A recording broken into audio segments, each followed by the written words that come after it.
Hello everyone. So I figured today I would make a quick video talking about something really cool in the bass community that's going on, our big bass community, and that is Florida putting trout in some of their lakes, stocking trout. And some of you might be like, oh, why stock trout? They're not going to survive. Exactly. They are being put in to be eaten by the bass. And for those of you that don't know, so when you think of big bass lakes, Texas, California, and Florida, I mean, those are like the three meccas. Florida is the mecca for big bass. And what I mean by that is California, Texas would have never had big bass if they did not receive Florida strains. So there's two types of largemouth, pretty much. You got your northern strains, which I'm not going to go into this new biology thing that they're doing. I'm not going to talk about that, but I'm going to keep it simple, back old school. You got northern strains and you got Florida strains. And Florida strains are the ones that get big.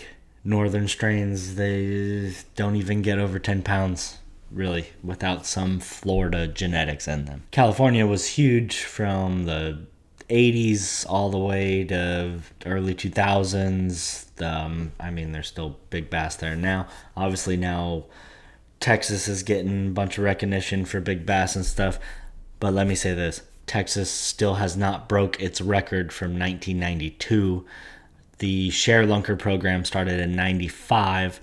The Share Lunker program is not really making a world record bass. I like the Share Lunker program because it's all the state of Texas now. Every lake pretty much in Texas has biggins in it. It's really cool. I like what they're doing. But back in California, it has tailed off now. I don't think there's a 22.6 in California at this point.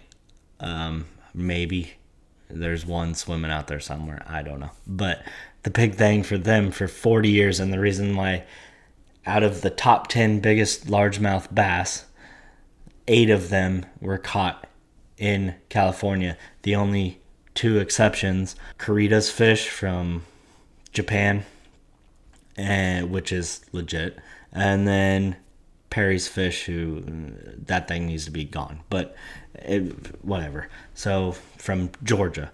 Other than that, the other 8 top 10 largies have been caught out of California. Why California was so good? Yes, they introduced Floridas into their system in the 70s, integrated, made F1s, integrated with the northern strains and all that, just like Texas has done since whatever, I think the 80s or something. A big difference too is California was stocking trout like crazy. They were stocking trout in their lakes. There's so much more meat on a trout and more caloric intake and everything on a trout than anything else. I mean, it's like, I think I heard a bluegill, the caloric intake, you would have to eat 4 bluegill to get the same calories as you're getting from a trout.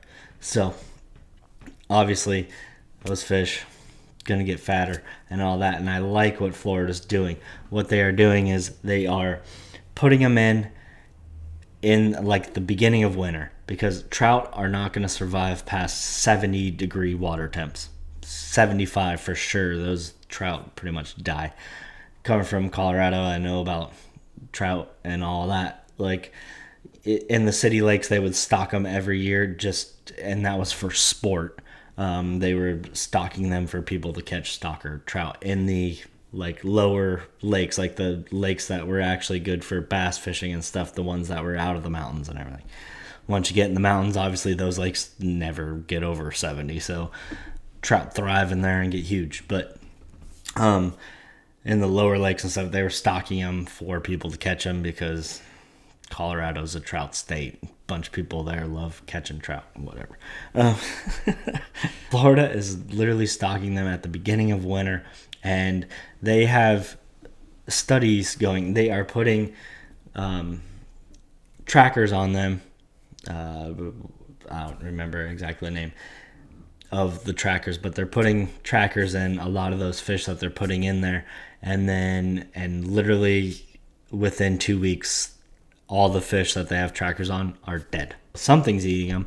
Might be the alligators, but probably it is the bass. So it's really cool. I hope it keeps going. I hope it works out, and more big bass. I mean, whatever. But that made me think, and I was thinking this when I first moved to South Carolina anyway, is a big reason I moved here was, well, there's many reasons, but a big one was for the bass fishing, the big bass and everything, and also I wasn't going to move to Texas. Not going to move to Florida. First time I fished Santee and just started catching those fish, big thing that I thought was, it would be nice if they had like trout to eat. So I'm hoping that, like this Florida thing works out, and then other places with that have gotten Florida strains over all these years, or they're natural to the lake, or whatever. All the places are wherever, whatever. Put the trout in there, because the northern lakes already got trout. But anyway, but I'm just saying the southern lakes with Florida bass already and stuff are intergrades and everything. Put the trout in there and see what it does. And like what they're doing in Florida, I mean, they're triploid, they can't reproduce, all this. And like I said, in Florida, they're gonna die. They'll be dead by this time of year pretty much anyway.